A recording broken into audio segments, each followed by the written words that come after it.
Hey folks, how's it going? Dr. Spin. Eclectic album reviews and general musical meanderings. A couple months ago, I started a series of posts on the band Marillion, and I was really trying to focus in on the 1980s output of the band when Fish was the lead singer for the group. And I got kind of distracted by some other topics along the way, but I really wanted to come back and catch this last post because this one, it covers the album Clutching at Straws, which is their 1987 album. At this time in Marillion's career, they were having a lot of internal struggles in the band. They'd gained quite a bit of visibility thanks to the success of the song Kaylee from their previous album. And in the UK particularly, they had become pretty broadly known. And there was a lot of pressure on them to put out an album that would recreate the success of Kaylee. But as this was all kind of going down, they'd gotten more and more visible, increased tensions in the band and kind of hedonistic lifestyles and egocentrism from various members of the group were causing a lot of tensions within the group. But not unlike the Police's Synchronicity, this is a time when the band's tensions were super high and they focused that tension in a way that created really something pretty special and pretty magical.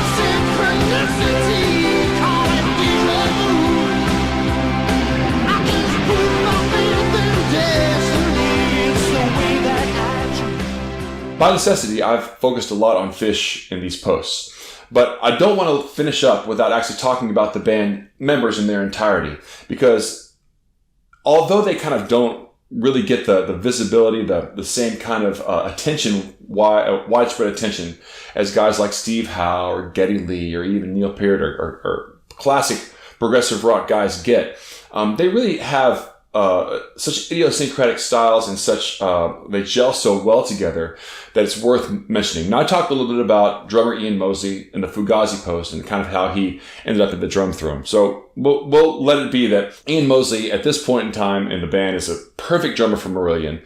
He continues in the band's career, as all these members do, past Fish's involvement with the band. Super smooth, super relaxed playing, but still very aggressive in his own way and very emphatic in his style. Now, Mark Kelly, in the first couple albums with Marillion, Mark Kelly's presence is important, but he hadn't really developed a distinct personality as much, I think, as he had by this point.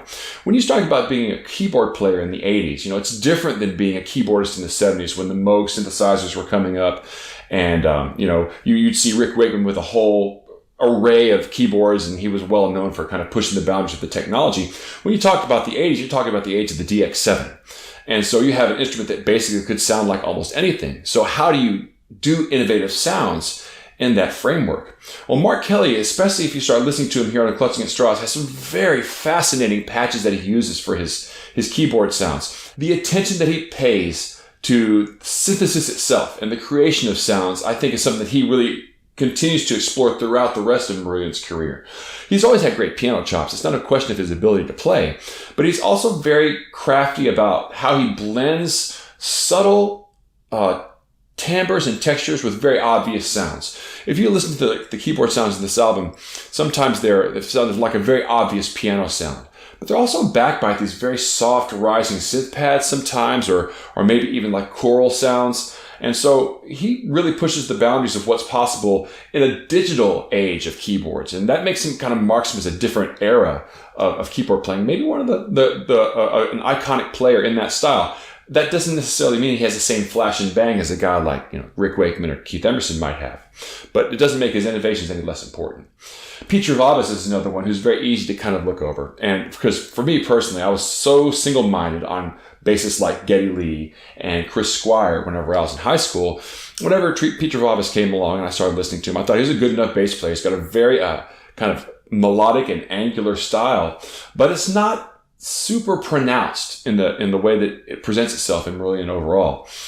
It took me a long time actually to really appreciate Pete Travonis' playing, almost whenever he started playing with Transatlantic nearly 25 years later. And he kind of changed his sound a little bit for that band and the way that he played a lot more aggressively. And listening to him play in that format changed the way, even now that I went back and listened to Clutching at Straws. So Petrovabis is a very underrated bass player in my opinion. And actually, if you read interviews with him, he will openly state that he gets a real kick out of singing backup vocals well. And he does it well. He's a kind of one of those secret weapons in that regard in the band. But any Marillion fan will call me out if I don't talk about the guitar player Steve Rothery.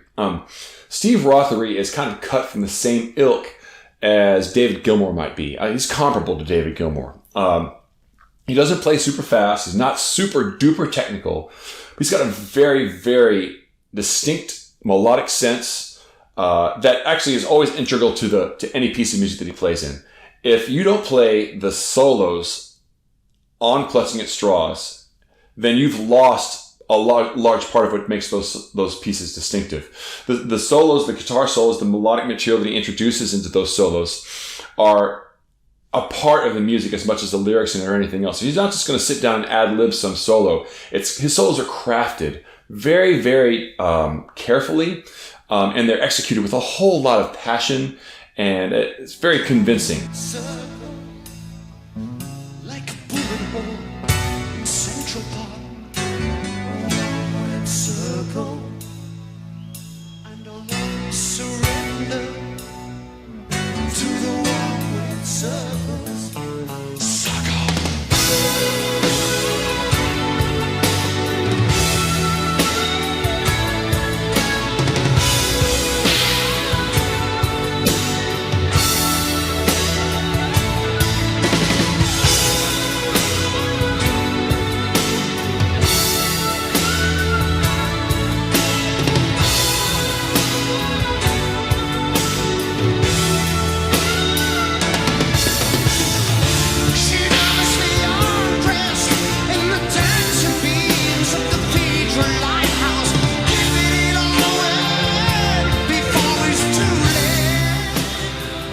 Now that clip comes from a song called Warm Wet Circles, which is the second track on the album. But really, if you familiarize yourself with the album, Warm Wet Circles is kind of a middle piece in sort of a 3-part suite of songs that opens up the album Clutching at Straws. Almost immediately you see the tension that Marillion is sort of under as they create the album, because they're coming off of Misplaced Childhood, which was basically 2 sidelong pieces of music.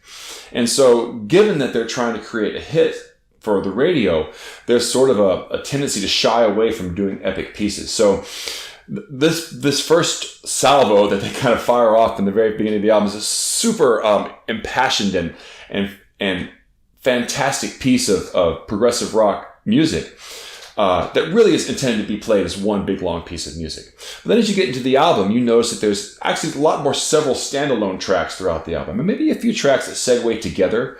But overall, it presents itself as more of a collection of songs, which kind of matches the concept of the album. The album is a concept album, and it's based around this character named Torch. And Torch is a writer who struggles very hard with alcoholism and struggles with the sort of his own self-destructive nature. As I said last time, concept albums and rock operas kind of lay on this interesting spectrum. Clutching at Straws is interesting because it doesn't quite pull off being a rock opera, because rather than being a narrative that goes from beginning to end, once you get past the opening, it's kind of episodic. The things that happen throughout the album can kind of happen in any order. Once you get past the opening bit, they're all showing different ways in which Torch, the character Torch, is struggling with his writing, because he only feels like he can write effectively when he's inebriated, when he's drunk. But also the things that drive him to continue to drink, and little introspective moments in which he looks inside and out for reasons why he does what he does. And then the end of the album actually has a very distinct ending. So in a way, it does have a narrative that begins and ends, but in the middle, it's just kind of facets of this character. It's a character study of this guy, Torch.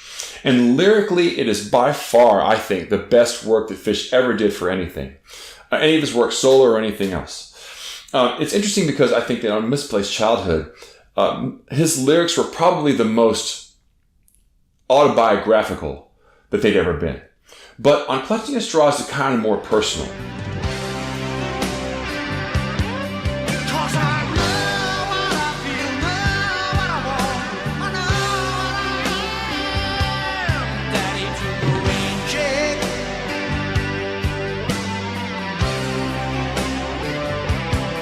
Cause I know what I want, know what I feel, I know what I need. Daddy took the rain check. Your daddy took the rain check. Ain't no one in here that's left to blame but me. Blame it on me. Blame it on me.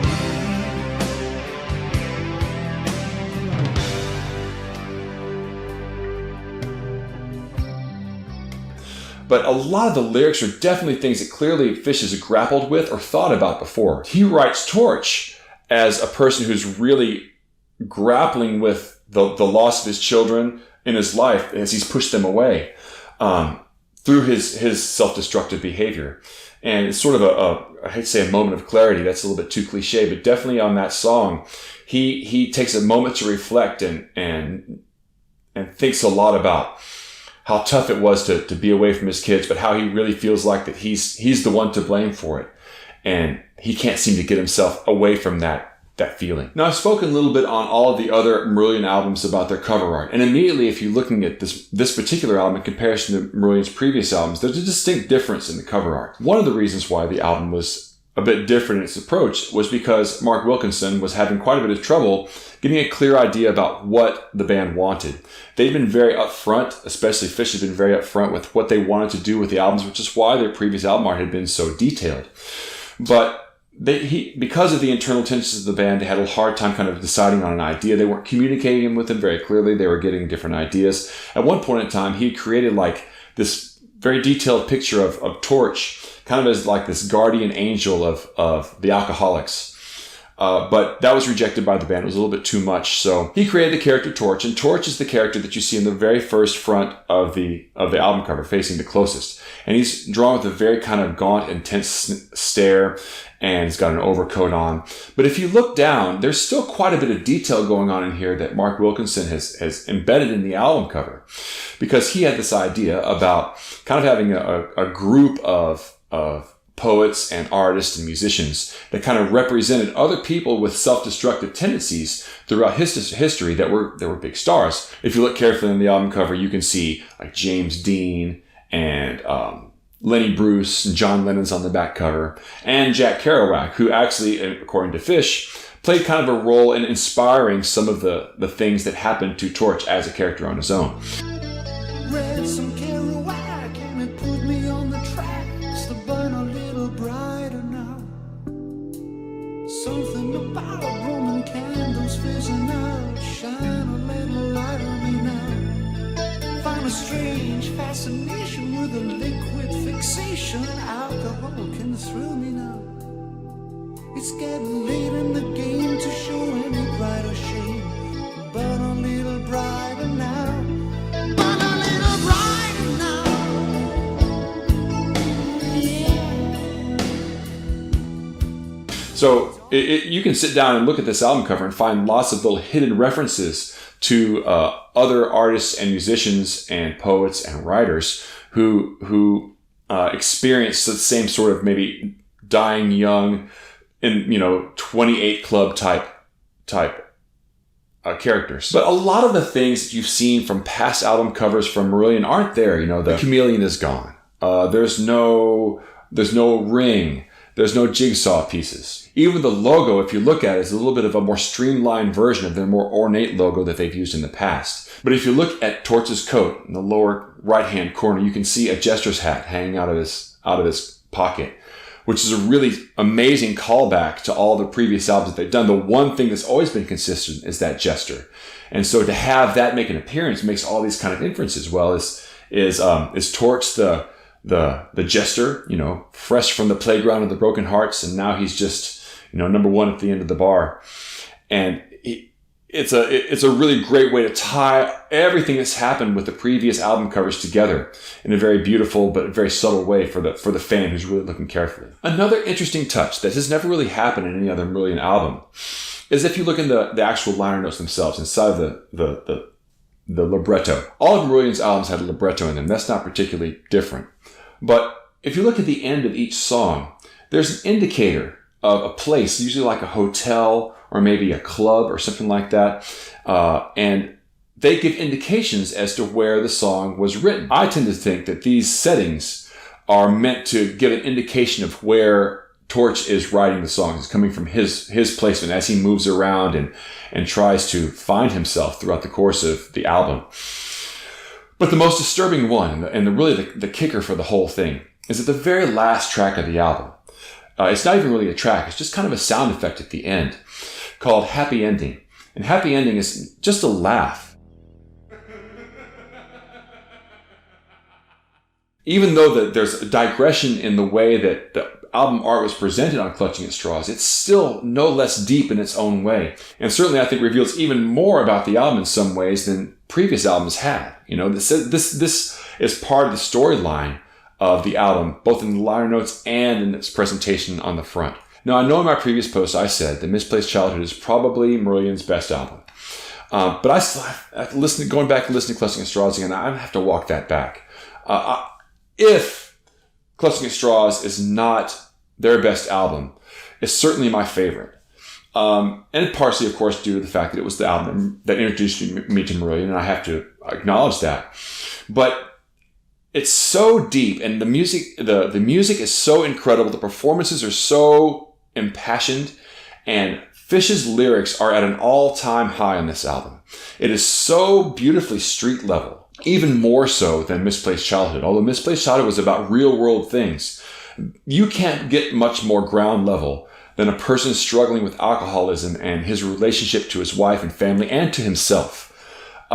And even though Fish may not be speaking autobiographically, certainly the things that are embedded in this album are things that he struggled with to a degree. The kind of florid metaphors that he's used in the past aren't quite as pronounced, but his writing is extremely vivid.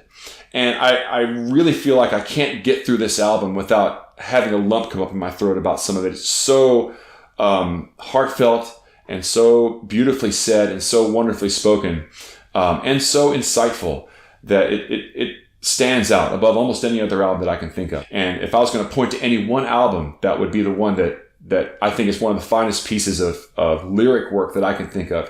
It's Clutching at Straws. It's an amazing work. And the band's performances rise to the same occasion throughout the album, beginning to end. Songs are all great. Performances are all great. This was, unfortunately, the last album that Marillion recorded with Fish. I think that Fish and Marillion could not have come up with a better album to end their relationship with each other on than Clutching at Straws. For me, it's more than a classic. It's an album that defined me at a certain point in time in my life, I think, and I grew into it. The nuances of this album were things that I came to understand as I grew up and had my own experiences.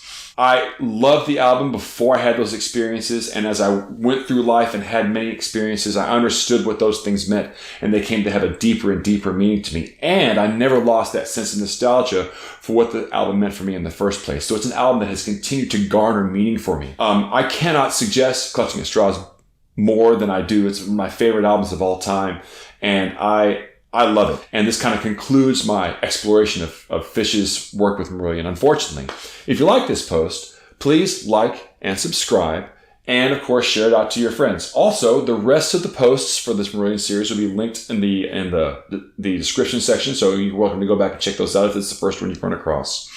I also have a Spotify playlist, so you're welcome to go over there and check this out. I have everything I've been listening to this year is on that list, so I'll throw a Marillion track up on there. And that's all I got for this week. So next week I'll pull up something that I've been sort of listening to recently and tell you what I've been thinking about it. And until then, I'll catch you guys on the flip side.